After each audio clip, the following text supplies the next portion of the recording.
అంటారు, కానీ ఎక్కడ పవన్ కళ్యాణ్ గారిని ఏమల్లా మళ్ళీ మీ సో కాపు కులం ఓట్ల కోసం మీరు రాజకీయ చట్టాన్ని ఆపేశారు. ఒక్క మాట, కాపు కులం ఓట్ల కోసం, కాపు కులం ఓట్ల కోసం వైసీపీ మీరు మాట్లాడండి, మీరు అధికార ప్రతినిధిగా మాట్లాడుతున్నారు. కేవలం కాపు కులం ఓట్ల కోసమే పవన్ కళ్యాణ్ గారు మీరు అరెస్ట్ చేయలేదు అంటారు, మీరు అంతేనా? వినండి, అప్పుడు ఓట్ల కోసం పవన్ కళ్యాణ్ గారిని మేము అరెస్ట్ చేయలేదండి, మీరే అన్నారు కదా. ఇప్పుడు పవన్ కళ్యాణ్ వినండి నేను అల్లా నేను అన్నమాట నేను ఎందుకు మీరు అంటారు, మీరే అన్నారు కదండి. ఇప్పుడు రెచ్చగొట్టే కార్యక్రమం వినండి, చెప్పండి. నేను అన్నమాట మాట ఆపొద్దు. కాపుల్లో రెచ్చగొట్టే ప్రయత్నం మీరు చేశారు లేదా? పవన్ కళ్యాణ్ అనేవాడు కాపు జాతికి సంబంధించినోడా, శంకర్ జాతికి సంబంధించినోడా? మీరు ఏం మాట్లాడుతున్నారు మీకే అర్థం కాదు. మీరు ఎట్టా మాట్లాడితే ప్యానలిస్టులు కూడా తిడుతున్నారు. జగన్మోహన్ రెడ్డి గారిని అవతల ప్యానలిస్టులు అందరూ గౌరవించి జగన్మోహన్ రెడ్డి గారు అంటున్నారు. లక్ష్మణరావు గారు మీరు మాట్లాడే విధానం మార్చుకోవాలి సార్, లేకపోతే మీకు చాలా ప్రాబ్లం అవుతుంది సార్. ప్యానలిస్టులు అందరూ కూడా అదే చెప్తున్నారు. మీకు అర్థం కావడం లేదు, మీకు అర్థం కావట్లేదు, మీకు అర్థం కావట్లేదు. మ్యూట్ చేయండి లక్ష్మణరావు గారిని, లక్ష్మణరావు గారిని మ్యూట్ చేయండి, లక్ష్మణరావు గారిని మ్యూట్ చేయండి, లక్ష్మణరావు గారు మ్యూట్ చేయండి. దయచేసి ఒక్క నిమిషం ఆగండి అందరూ. లక్ష్మణరావు గారు, నేను మీకు ఒక బ్రదర్గా, ఒక సోదరుడిగా చెప్తున్నా, మీరు మాత్రం ఇట్లాగన ప్రవర్తిస్తే అందరికీ ప్రాబ్లం అవుతుంది సార్. ఎవరిని కూడా సబ్జెక్ట్ మాట్లాడనివ్వకుండా, ఇప్పుడు మోహన్ రెడ్డి గారు లాంటి వాళ్ళు వైసీపీ మాటని ఇంకా బలంగా తీసుకెళ్లే నాయకుల మాటలని ఎవరు అబ్జెక్ట్ చేయట్లేదు. మీరు మాట్లాడే విధానం మార్చుకోకపోతే అతి త్వరలో మీకు చాలా ప్రాబ్లం అవుతుంది. మీకు అర్థం కావడం లేదు అది. ఇప్పుడు పవన్ కళ్యాణ్ అనేవాడు, ఇప్పుడు జగన్మోహన్ రెడ్డి అనేవాడిని ఇక్కడ ప్యానలిస్ట్ ఎవరన్నా మాట్లాడారో చెప్పండి. మీరెందుకు మాట్లాడుతున్నారు? తిట్టడం మీ పేటెంట్ హక్కా? తిట్టి వదిలిపెడితేనే మీకు అధికార ప్రతినిధిగా మీ జగన్మోహన్ రెడ్డి గారు మీకు ఇస్తానని చెప్పారా? ఎందుకు తిడుతున్నారు? మీ విలువను తగ్గించుకోమాకండి, మీ విలువను తగ్గించుకుని మీ స్థాయిని తగ్గించుకోమాకండి. రేగడి లక్ష్మణరావు గారు, నేను చెప్పేది మీకు అర్థమవుతుందా? ఇదే బాలకృష్ణ పవన్ కళ్యాణ్ గారిని జనసేన పార్టీలో ఉన్న శంకర్ జాతి నా కొడుకులు అలాగే జనాలన్నప్పుడు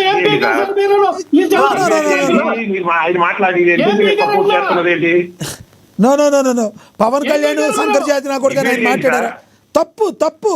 మీరు అదేదో అంటారు చూడండి, జుట్టుకి బోడిగుండికి ముడిపెట్టమాకండి.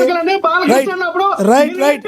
మీ జగన్మోహన్ రెడ్డి గారు మీరు చాలా పద్ధతిగా మాట్లాడతారు, మీరు ఇలాంటి పద్ధతుల్లోనే ఉండండి. ఒక్కటి లక్ష్మణరావు గారు, మీ పద్ధతి మార్చుకోవాలి. మీరు డిబేట్ లో ఇలా మాట్లాడటం కరెక్ట్ కాదు, మీరు పద్ధతిలో మార్చుకోండి. లక్ష్మణరావు గారు, పవన్ కళ్యాణ్ అరెస్ట్ చేశారని భావించాలి. జగన్మోహన్ రెడ్డి గారు అని పక్కన వాళ్ళు మాట్లాడుతున్నప్పుడు మీరు పవన్ కళ్యాణ్ గారు అని మాట్లాడాలి, చంద్రబాబు నాయుడు గారు అని మాట్లాడాలి. మీరు ఏకవచనంతో మాట్లాడి మీ విలువను మీరు తగ్గించుకోమాకండి. చివరిగా చెప్పండి, టాపిక్ మీద కంక్లూడ్ చేయండి. సమయం అయిపోయింది. చివరిగా చెప్పండి సార్ ఇస్తున్నా, ఒక్క నిమిషం చివరిగా చెప్పండి.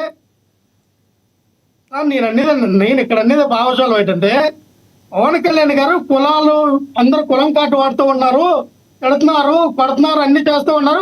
కానీ ఆఖరికి వచ్చారు కులం కాదు ఎత్తున్నారు, అది కరెక్ట్ గా అన్నారు. మంచిదే, పవన్ కళ్యాణ్ గారికి కూడా అది వర్తిస్తుంది అన్నాను. ఎవరికైనా వర్తిస్తుంది, జగన్మోహన్ రెడ్డి గారికి కూడా వర్తించింది, జగన్మోహన్ రెడ్డి గారికి వర్తించింది, మీకు వర్తించింది. దాడి జరిగిందని మీరు ఒప్పుకోవాలి. మీరు ఇందాక ఏం మాట్లాడారు? జగన్మోహన్ రెడ్డి గారు కేవలం పవన్ కళ్యాణ్ అరెస్ట్ చేయింది, కాపులు ఎక్కడ రెచ్చిపోతారని అరెస్ట్ చేయలేదు అన్నారు. ఆయన మీద కేసు పెట్టి, అంటే కాపుల ఓట్ల కోసమే వైసీపీ పవన్ కళ్యాణ్ ని అరెస్ట్ చేయలేదు మీరు అన్నారు కదా, మీరు ఇందాక అన్నారు కదా. కేవలం అందుకనే పవన్ కళ్యాణ్ గారు చెప్తే ఎక్కడ రెచ్చిపోతారని కాపుల ఓట్ల కోసమే మేము ఆయన అరెస్ట్ చేయలేదు అని మీరు అన్నారు. వినండి, చెప్పండి, ఇంకెంతసేపు వినాలి? పక్కన వాళ్ళందరికీ కూడా ఇవ్వాలి కంక్లూడ్ చేసేట్టు సమయం. చంద్రబాబు నాయుడు వాడుకుంటూ ఉన్నాడు పవన్ కళ్యాణ్. రైట్. మీ బాధ అర్థమైంది. మీ బాధ మీకే కాదు పవన్ కళ్యాణ్ గారికి, చంద్రబాబు నాయుడు గారికి, టీడీపీ కార్యకర్తలకి అర్థమైందని నేను ఆశిస్తున్నాను. ఆయన కూడా అదే చెప్తున్నారు. మీరు మాత్రం సమయంలో పాటించండి. ఈ రకంగా మీరు ఏకవచనాలు మాట్లాడి బూతులు తిట్టేటట్టుంటే ఏ ప్యానలిస్టులు కూడా సహించరు లక్ష్మణరావు గారు. ఇది మీకు ఇది మేల్కొలుపుగా అయితే ఉండాలి. ఈ డిబేట్ మీకు మేల్కొలుపు అవుతుందని నేనైతే ఆశిస్తున్నాను. ఈ రకంగా డిబేట్ లో గాను మీరు మాట్లాడితే అందరితో కూడా మీరు శత్రుత్వం పాలవుతారు. మీరు చెప్తానే ఉంటారు. ఇక అందరికీ సమయం అయిపోయింది. లక్ష్మణరావు గారు చెప్పిన అభిప్రాయం మాకు అర్థమైంది. మ్యూట్ చేయండి ఆయన మ్యూట్ చేయండి. ఇక ఓకే, మీ అభిప్రాయం అర్థమైంది సార్. నేను చెప్పిందే మీకు అర్థమైందో కాలేదో నాకైతే తెలవట్లేదు. ఎస్, శేఖర్ రెడ్డి గారు కంక్లూడ్ చేయండి సార్. ఇప్పుడు ఆయన లక్ష్మణరావు గారు చెప్పిందే మారదాం. ఇప్పుడు పవన్ కళ్యాణ్ గారిని అరెస్ట్ చేశారనుకున్నాం ఏదో ఒక రీజన్ వల్ల. ఆయన అలాంటి కులవాళ్ళు నా కోసం రండి అని అడుగుతారా? ఎవరికి ఇష్టమంటే వారు పోతారు. మేబీ కొంతమంది ఒక కులంలో ఎక్కువ మంది పోవచ్చు. అది చూసి వీళ్ళు భయపడి ఆయన ఏమనకన్నా ఉంటే అది వాళ్ళ కర్మ. కానీ పవన్ కళ్యాణ్ గారు ఎప్పుడో చెప్పారా పలానా నా కోసం రండి, పలానా నా కోసం రావద్దని? ఆయన ఏమన్నారు? కులాల మతాలు రచ్చగొడుతూ ఉన్నాడు కదా. ఎక్కడ చెప్పాడు అంటాడంటే మొదలైతే హిందూ ధర్మాలను కాపాడుతారు అంటాడు. మొదలైతే కాపులందరూ రెండు అంటాడు.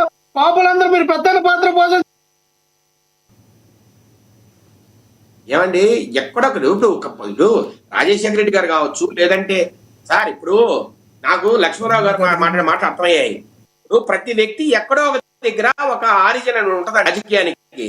ఆ ఆరిజిన్ లో తన పాత్ర పోషించండి అని. ఎందుకంటే సార్ వాళ్ళు ఎక్కడికి పోయినా సీఎం అని అరుస్తున్నప్పుడు అరే బాబు నేను సీఎం ఎలా అవుతాను, మీరందరూ సపోర్ట్ చేస్తే కదా, మీరు ఎందుకు గట్టిగా పరిగెడితే కదా అని ఒక మాట్లాడే మాట వాస్తవము. దాంట్లో ఏం తప్పు ఉంది? ఇప్పుడు రాజశేఖర రెడ్డి గారు ఎట్లా స్టార్ట్ చేశారు, లేకపోతే ఎన్టీ రామారావు గారు ఎట్లా స్టార్ట్ చేశారు, లేదంటే ఇంకొక కరుణానిధి, ఎవరో ఒకరికి ఒక ఆరిజిన్ ఉంటుందండి, ఒక బ్యాకప్ అనేది ఉంటది. అది రకరకాల చివరికి ఏం చెప్తారు సార్ మీరు చెప్పండి. మనము సార్ జగన్మోహన్ రెడ్డి గారు భయపడితే దాన్ని మనం చేయలేదు లేదు. సార్ ఒకటైతే వాస్తవం, పవన్ కళ్యాణ్ గారిని నిజంగా అరెస్ట్ చేస్తే జగన్మోహన్ రెడ్డి గారు ఖచ్చితంగా కులం అయితే మాట్లాడరు, దానికి గ్యారంటీ ఇస్తా. కానీ అంబటి రాంబాబు గారు లాగానో జోగి రమేష్ గారు లాగానో బీదడుపునేది దయచేసి ఎడవాకండి. మీరు నేను ఒకటే అడుగుతున్నా వైసీపీ నాయకుల్ని, దయచేసి కులం ఏడుపులు ఏడసద్దండి. మీకు సత్తా ఉంటే నాయకులుగా పోరాడండి రాజకీయాల్లో. సార్ రెండోది, ఇప్పుడు చంద్రబాబు నాయుడు గారు కొన్ని వ్యాఖ్యలు చేశారు అసెంబ్లీలో. ఆయన పూర్తిగా మీరు తప్పులు చేసి మమ్మల్ని మాట్లాడడం ఏంటి? ఇప్పుడు యేసు ప్రభువా క్షమించని అంటున్నారు, మరి మీకు అంత ఇప్పుడు యేసుప్రభు అంటే అంత ఇష్టం ఉంది. ఓకే, మాకు కూడా ఇష్టం ఉంది. ఒక వ్యక్తిగా నాకు ఇష్టమే యేసుప్రభు అంటే. నేనేమన్నా అంటే మీరు క్షమించు ప్రభు అని ఆయన అడిగినప్పుడు వెంకటేశ్వర స్వామి ఎందుకు అడగలేరు? ఇది అంటే ఎక్కడ ప్రాబ్లం ఉంది? ఎందుకు మీకు వేరే దేవుళ్ళు అంటే ఎందుకంత బాధ, ఎందుకంత అసహ్యం, ఎందుకంత ఇబ్బంది మీకు? అసలు హిందువులు అనే వాళ్ళే మీకు అక్కర్లేనప్పుడు, హిందుత్వం మీద మీకు అసలు ప్రేమ లేనప్పుడు, లేదంటే గౌరవం లేనప్పుడు, అసలు కలియుగ వైకుంఠమైన వెంకటేశ్వర స్వామి మీదే మీకు ఒక గౌరవం లేనప్పుడు, నమ్మకం లేనప్పుడు మీరు ఈ రాష్ట్రాన్ని ఎలా పరిపాలించగలరు? రైట్. మీకు ఇంకొకటి కూడా సార్, ఇంకోటి అయితే చెప్పదలుచుకున్నాను. మీకు కూడా తెలిసే ఉంటుంది. ఇక అసెంబ్లీలో జరుగుతున్న మాటల తీరు కావచ్చు, ఏదైనా సామాన్య ప్రజల్లో కూడా ఇక చాలు సార్ ఈ లడ్డు కల్తీ విషయం గురించి